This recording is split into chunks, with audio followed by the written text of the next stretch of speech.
Well, good evening, everyone. Jai Shri Mataji. I'm Nicholas, and welcome to this evening's Sahaja Yoga meditation video session. So,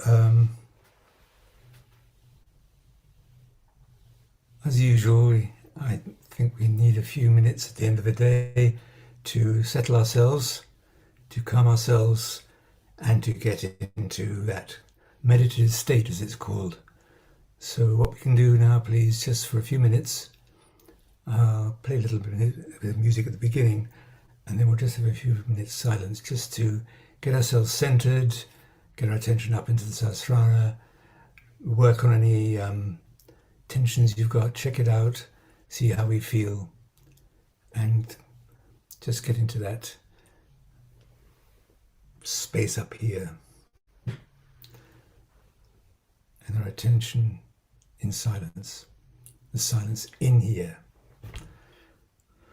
So I will get some pictures up. So if we could just, and then we'll raise our kundalinis in a minute, but get ourselves centered first.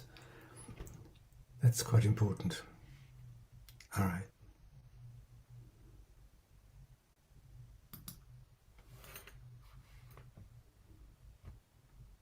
So we'll just calm ourselves. Check ourselves for any tensions, let go of any disturbances of the day, any work troubles, home troubles, any physical ailments we have. See if we can, the magic word, as you all know, is detach, and Shri Mataji's talked a lot about detachment, and it's I think it's quite hard to experience, let alone describe, but I think when we become detached, we know we're detached. It means we are not our thoughts. We are not our body that's suffering pain. We are aware of it. We are the awareness, but we are not actually the body that suffers pain or disturbance or emotions or upsets or too many thoughts or conditionings. So we'll just use these few minutes to scan ourselves, to relax ourselves, and to devote this time as selfishly, as completely selfishly as possible to ourselves. Most of us, especially those with families, find it very difficult to devote time to ourselves. And it sounds selfish, but I know that many yogis devote a lot of time to other people. But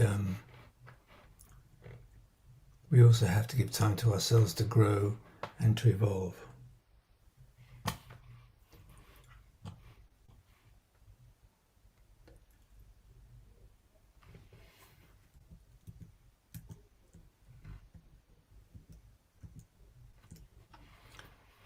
A little bit more music to help us calm down.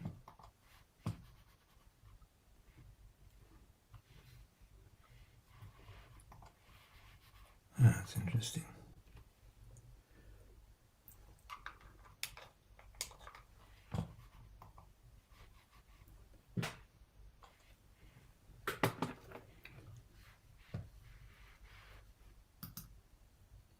So and one of the ways of doing that, as we know, is to take some deep breaths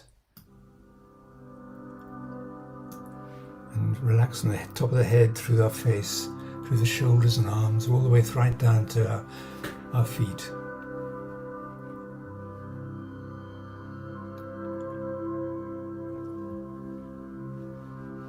So detach ourselves from our environment, detach ourselves from the people we're with,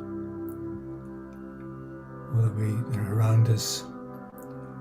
Detach ourselves from all the good things that may have happened today, or all the bad things that may have happened, all the things to be due and that have been done. Detach ourselves from all those thoughts.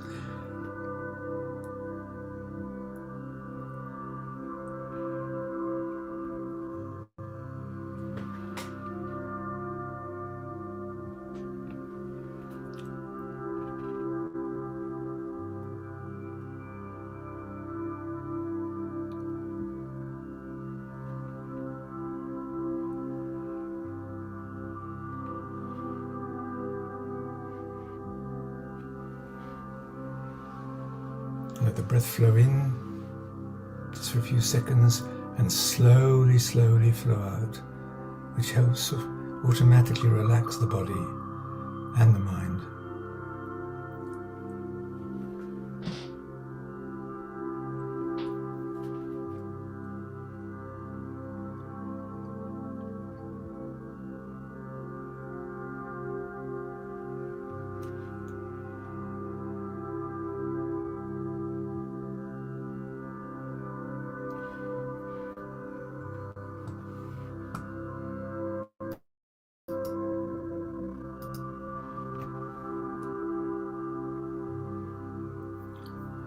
So these first minutes of the evening we can use to just observe the thoughts as they crowd into us. Because the ego, when it sees silence, it wants to rush in and take our attention.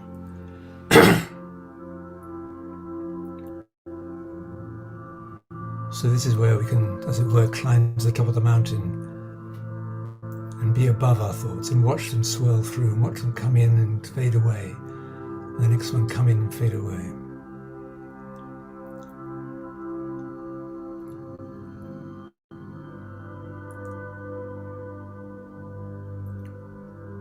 We get up high and look down below.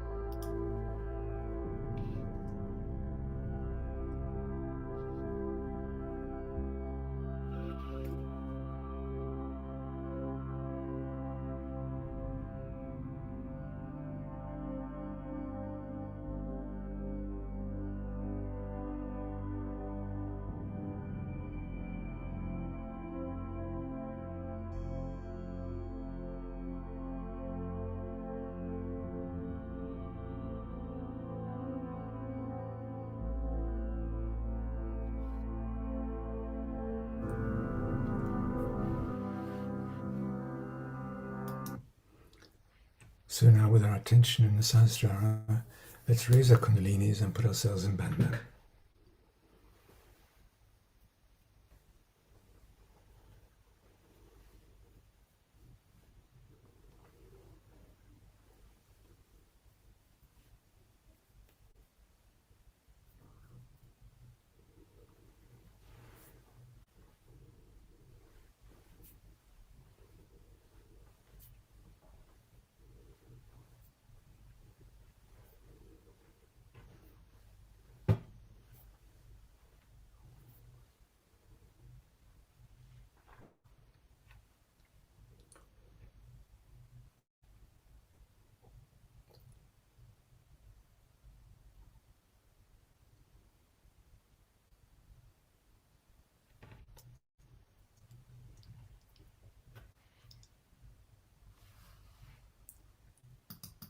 As we sit quietly,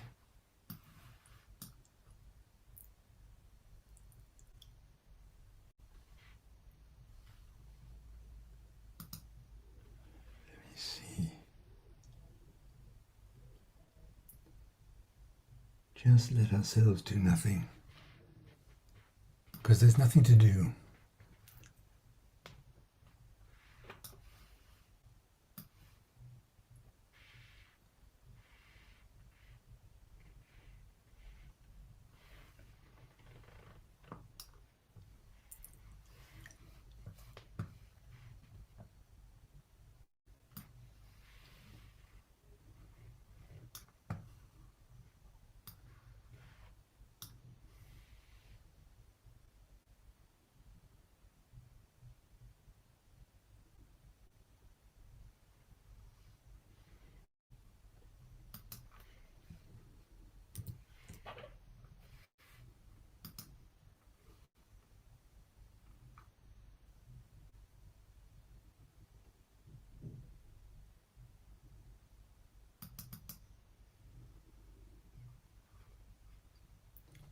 Here are a few thoughts of the Persian poet Rumi about silence. Let silence take you to the core of life. And another one, there is a voice that doesn't use words. Listen. And another one, when will you begin that long journey into yourself? And yesterday I was clever, so I wanted to change the world. Today I am wise, so I am changing myself. This silence, this moment, every moment, if it's genuinely inside you, brings what you need.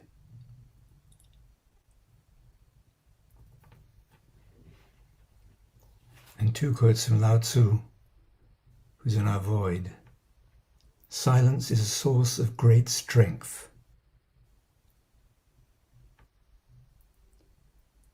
And stop thinking and end your problems.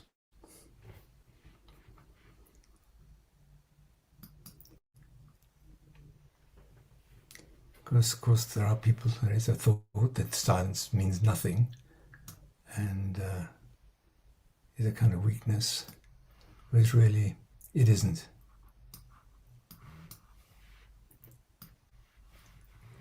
It can be very powerful. And it certainly seems to be the way to grow.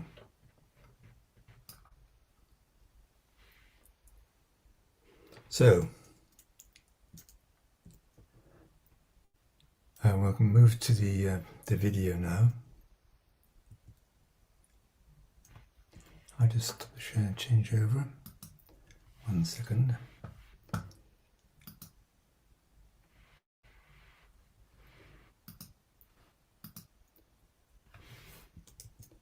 Now this video has a look at Sri Kalki. Sri Mataji did not say and go into great details about Sri Kalki. It's a kind of mysterious sort of energy which can be described in many ways. So I thought that maybe it would be helpful to have a look at Sri Kalki, what Sri Mataji said, and what it's all about, because we do say the mantra to Sri Kalki a lot.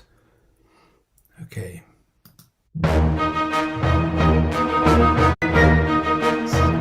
Sorry, I put this together in order to be able to share this sort of research of mine.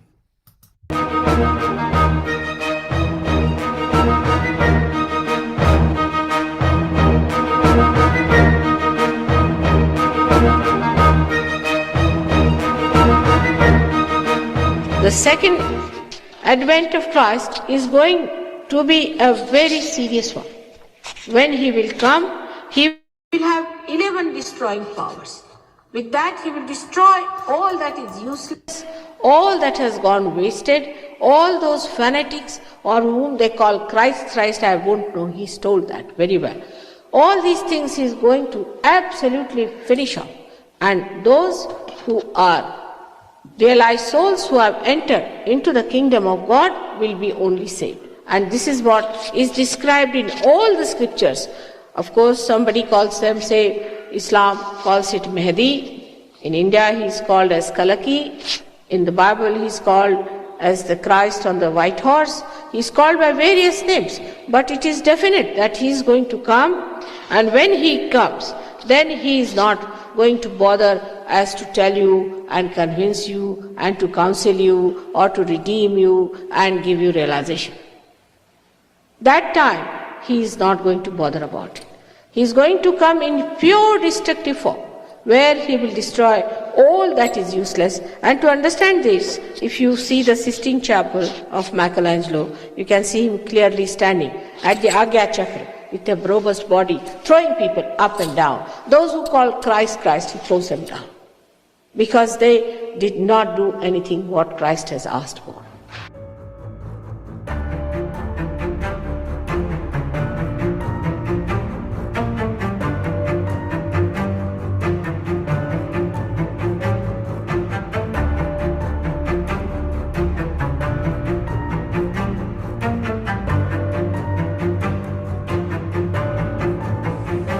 All that you see in such people who have bent their forehead before wrong people